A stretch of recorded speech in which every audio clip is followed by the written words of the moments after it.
استقبال ہے آپ کا دیش کا درپن DKD نیوز میں۔ جیسا کہ مسلم برادری میں ایک مقدس اور پاک مہینے کا آغاز ہونے والا ہے جس کو ماہ رمضان کہا جاتا ہے، اور اس ماہ رمضان میں عبادت کا دور اور مزید بڑھ جاتا ہے۔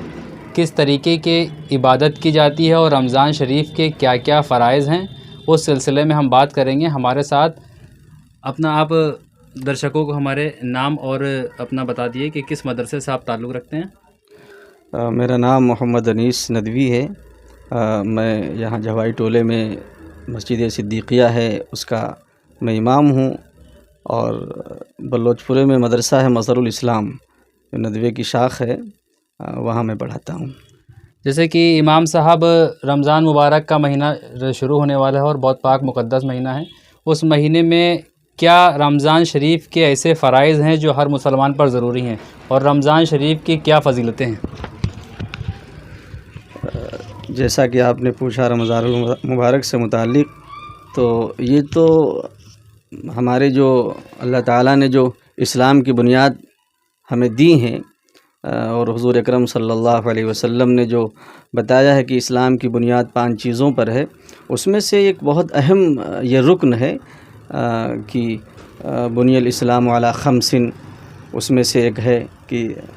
ان تصوم رمضان، کہ رمضان کے روزے رکھو۔ تو حدیث سے بھی رمضان کے روزے کی فرضیت ثابت ہوتی ہے، اور قرآن پاک میں تو بالکل کھلے الفاظ میں اللہ نے ارشاد فرما دیا، کتب علیکم الصیام کما کتب علی الذین من قبلکم لعلکم تتقون، کہ روزے تم پر فرض کیے گئے ہیں جیسا کہ پچھلی امتوں پر روزے فرض کیے گئے تھے۔ تو یہ تو اس کا تعلق تو فرائض سے ہے، اس کے ترک کا تو سوال ہی نہیں ہو سکتا ہے۔ یہ تو فرض ہے، جیسے نماز مسلمان سمجھتا ہے کہ نماز فرض ہے، تو جیسے نماز فرض ہے ایسے روزے فرض ہیں۔ ہر شخص کو روزے رکھنا چاہیے، اگر وہ بالغ ہے اور وہ مسلمان ہے اور عاقل ہے تو اسے روزے تو فرض ہیں، جیسے نماز فرض ہے ایسے روزے اسے رکھنے ہیں۔ اور روزے کے جو فائدے ہیں وہ تو جگ ظاہر ہیں، جیسے سب سے بڑا روزے کا فائدہ ہے کہ اسی آیت میں آخری لفظ لعلکم تتقون، کہ روزے اس لیے رکھائے جا رہے ہیں تم سے تاکہ تمہارے اندر تقوی پیدا ہو، اللہ کا ڈر، اللہ کی خشیت، اللہ کا خوف پیدا ہو۔ یعنی انسان ابھی تک جو لایانی زندگی گزار رہا تھا اور شریعت سے ہٹ کے زندگی گزار رہا تھا اور ادھر ادھر کی گپ شپ میں رہ رہا تھا، اب روزہ رکھنے کے بعد اس کی زندگی ایک دم لائن پہ آ جانی چاہیے، اور اس کے دل میں اللہ کا ڈر، اللہ کا خوف پیدا ہو جانا چاہیے، اور اس کے بعد پھر اس کی زندگی میں تبدیلی پیدا ہونی چاہیے۔ جو اہم مقصد ہے روزے کا وہ یہی ہے کہ اللہ کا ڈر، اللہ کا خوف، جہاں بھی رہیں اللہ کا ڈر ہمارے دل میں رہو، اللہ کا استحضار رہے۔ یہ ہے تقویٰ، کہ اللہ کا استحضار ہر لمحہ، ہر وقت، جہاں بھی رہیں ہم، انفرادی زندگی ہو، اجتماعی زندگی ہو، ہم اگر اپنے کمرے کے اندر بھی ہیں اور اکیلے ہیں، تنہا ہیں، وہاں بھی اللہ کا استحضار ہو، اللہ کا ڈر ہو کہ اللہ تعالیٰ ہمیں دیکھ رہا ہے۔ یہ ہے اصل روزے کا مقصد۔ جیسے کہ امام صاحب ابھی آپ نے بتایا کہ روزہ ہر حال میں فرض ہے، اور کیا ایسے وجوہات رہتی ہیں جس میں روزے کو چھوڑا جا سکتا ہے؟ ہاں ہیں، وجوہات بھی ہیں، جیسے مثال کے طور پر اگر کوئی بہت بیمار ہو گیا اور کسی ماہر ڈاکٹر نے یہ کہا کہ اگر بھئی آپ تسلسل کے ساتھ روزے رکھیں گے تو آپ، چونکہ آپ کا کورس چل رہا ہے، دوا وغیرہ کھا رہے ہیں آپ، تو اس کی وجہ سے، یا آپ روزہ رکھیں گے تو آپ کی بیماری بڑھ جائے گی، تو اس لیے وہاں پر شریعت نے ہمیں اتنی چھوٹ دی ہے کہ ہم اس وقت جب تک صحت یاب نہ ہو جائیں روزے کو چھوڑ سکتے ہیں، اس کی بعد میں قضا لیکن کرنی پڑے گی۔ ایسے ہی ہمیں کہیں سفر درپیش ہو گیا اور شرعی سفر ہونا چاہیے، تو اگر ہم اس سفر پہ جا رہے ہیں تو وہاں بھی روزہ چھوڑنے کی ہمیں اجازت ہے، لیکن مؤخر کی اجازت ہے کہ بالکل نہ چھوڑ دیں کہ بعد میں بھی نہ رکھیں۔ ہاں چھوڑ سکتے ہیں سفر میں، چونکہ السفر قطعۃ من النار، سفر جہنم کا ایک ٹکڑا ہے، سفر میں مشقتیں ہوتی ہیں، پریشانیاں ہوتی ہیں، دشواریاں ہوتی ہیں، تو ان دشواریوں کو مد نظر رکھتے ہوئے شریعت ہمیں اجازت دیتی کہ جب آپ سفر کر رہے ہیں، دشواریوں ہیں آپ میں، تو آپ روزہ نہ رکھیے، بعد میں اس کی قضا۔ اچھا، سفر کا کچھ مطلب دوری بھی بتائی گئی ہے، کتنی دوری کا سفر ہونا چاہیے جس میں روزہ قضا کیا جا سکتا ہے، یا مطلب کوئی بھی ایک سفر؟ ہاں، جیسے مثال کے طور پر ہمیں سفر درپیش ہے اور ہمیں مثال کے طور پر یہاں سے ہمیں کانپور جانا ہے، ہم لکھنؤ میں بیٹھے ہیں، کانپور جانا ہے، تو کانپور ہمارا یہ شرعی سفر میں شمار کر لیا جاتا ہے، کیونکہ یہ تقریباً 74 یا 77 کلومیٹر سے زائد ہے۔ تو اب اس میں یہ ہے کہ اگر آپ 77 کلومیٹر سے زائد کا سفر کر رہے ہیں اور 15 دن سے کم کی مدت کا جو ہے ارادہ ہے کہ ہم جلدی لوٹ آئیں گے، 10 دن میں، 12 دن میں، 13 دن میں، 15 دن سے پہلے ہی اگر واپسی کا ارادہ ہے تو آپ مسافر شمار کیے جائیں گے، اس میں آپ روزے کو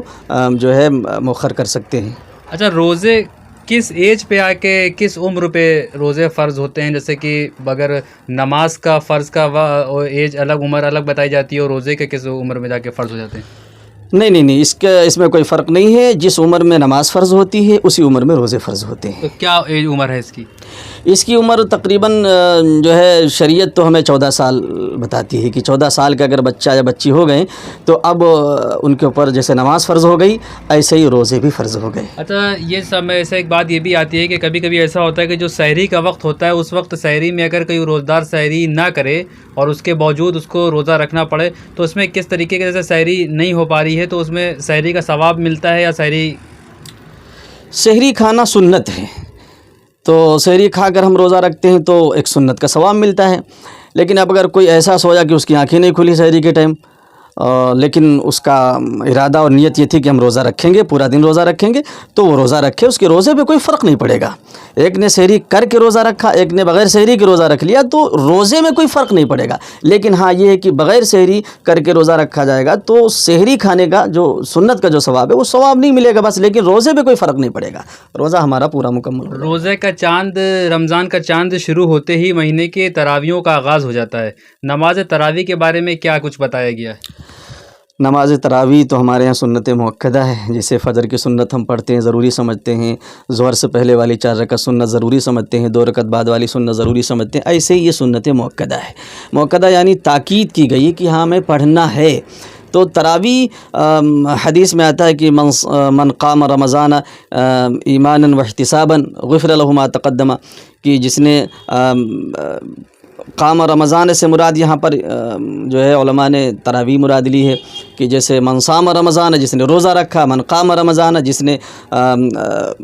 روزے کے ساتھ ساتھ تراویح کا بھی اہتمام کیا۔ تو تراویح ہمارے یہاں سنت مؤکدہ ہے، پڑھنا ہے ہمیں،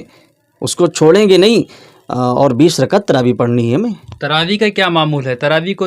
جو بتایا گیا ہے شرعی حکم ہے کہ چاند دیکھ کے شروع کی جائے اور عید کے چاند سے پہلے مکمل کی جائے، کچھ اس طریقے اس میں کے بارے میں کیا بتانا چاہیے؟ ہاں، تراویح جیسا کہ چاند جب دیکھ لیا جاتا ہے مغرب کے بعد تو عشاء سے تراویح شروع ہو جاتی ہے، دوسرے دن سے روزہ شروع ہوتا ہے، تو تراویح ہماری چاند دیکھ کر شروع ہوتی ہے، اور ایسے ہی اخیر میں جب ہم پہنچیں گے تو چاند دیکھ کر تراویح ختم ہو جاتی ہے۔ یعنی جیسے آج 29واں روزہ ہے اور مغرب کے بعد چاند دیکھا گیا، کہیں دیکھ لیا گیا، خبر آ گئی، تو اب رات میں تراویح نہیں پڑھی جائے گی، یا چاند نہیں دیکھا گیا، خبر نہیں آئی تو تراویح پڑھی جائے گی، کل کو پھر نہیں پڑھی جائے گی، کیونکہ 29 ہو گئے تو اب 30 کو تو چاند نکلنا ہی نکلنا ہے، تو تراویح تو 30 ہو جائیں گی، روزے 29 ہوئے، چونکہ ایک دن پہلے تراویح شروع ہوئی تھی تو تراویح 30 ہو جائیں گی۔ اب 30 سے اوپر 31 کا چاند تو ہوتا نہیں ہے، تو 30 تراویح ہو جائیں گی۔ اب اگلے دن تراویح نہیں پڑھنا ہے، بغیر چاند دیکھے وہ چاند بھی مان لیا جائے گا۔ اور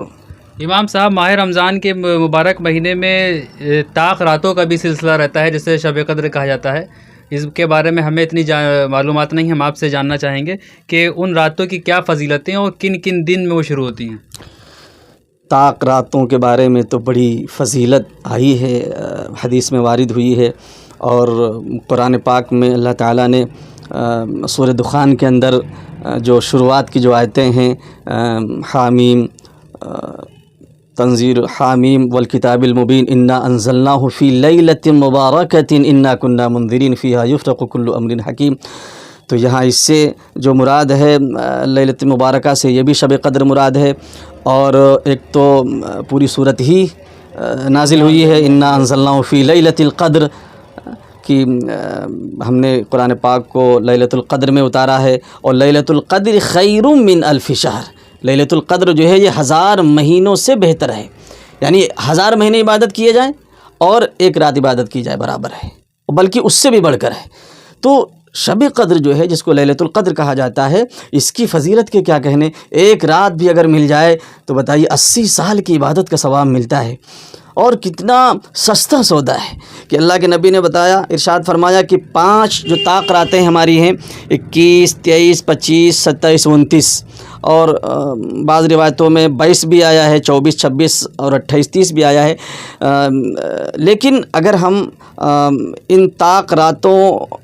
میں عبادت کی غرض سے، اور ان طاق راتوں میں عبادت ہی کی جاتی ہے لیلۃ القدر کو پانے کے لیے، تو اس کو پانے کے لیے اگر ہم سب سے آسان عمل اعتکاف کر لیں، اخیر عشرے کا اعتکاف کر لیں، جو ہم 20 کی مغرب پڑھ کر کے بیٹھ جائیں مسجد میں، اور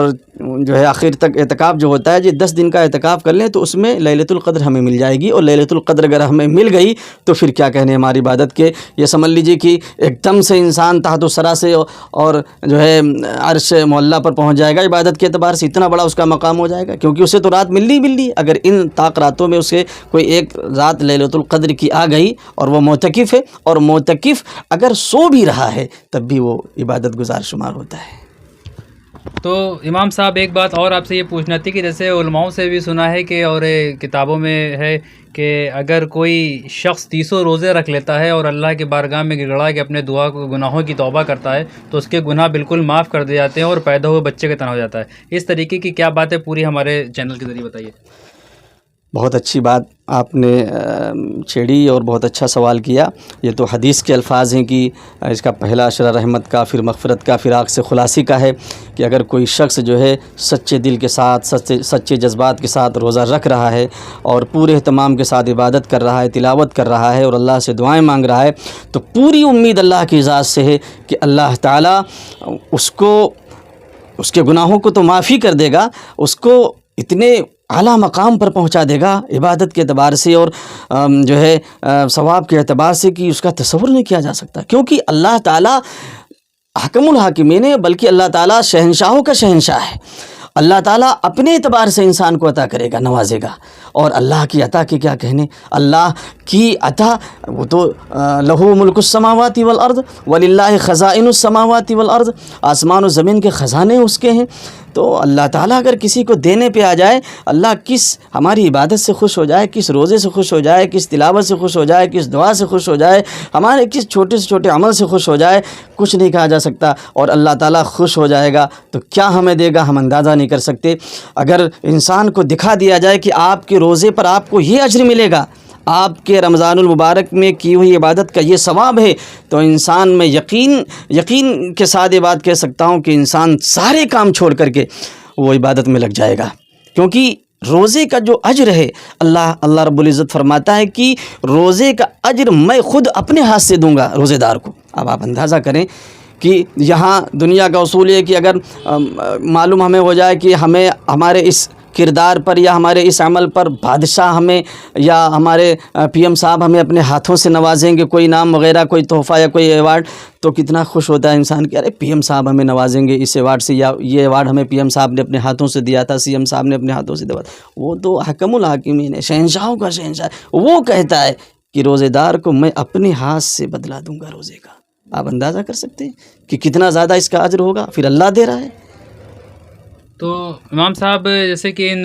30 دنوں میں کچھ ایسے چھوٹے چھوٹے مخصوص عمل جو اس کو عمل میں لا کے کم ٹائم میں زیادہ ثواب کمایا جائے، کوئی ایسے کیا عمل ہیں جو آپ ہمارے ویورز کو بتا دیں جو اس پہ عمل کر کے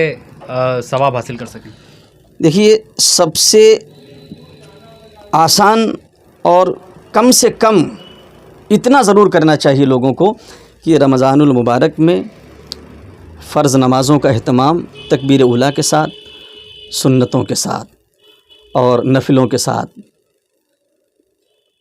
ہر فرض نماز تکبیر اولیٰ کے ساتھ پڑھیں، جو اس کی سنتیں ہیں پہلے کی بات کی وہ سب پڑھیں، اور ہر نماز کے بعد کوشش یہ کریں کہ ایک پارہ یا آدھے پارہ یا کم سے کم ایک پاؤ تلاوت ضرور کریں، اور خاص طور سے تہجد کا اہتمام کریں، نہ ہو سکے تو کم سے کم 2 ہی رکعت روزانہ پڑھ لیں، اور افطار کے وقت دعا مانگیں۔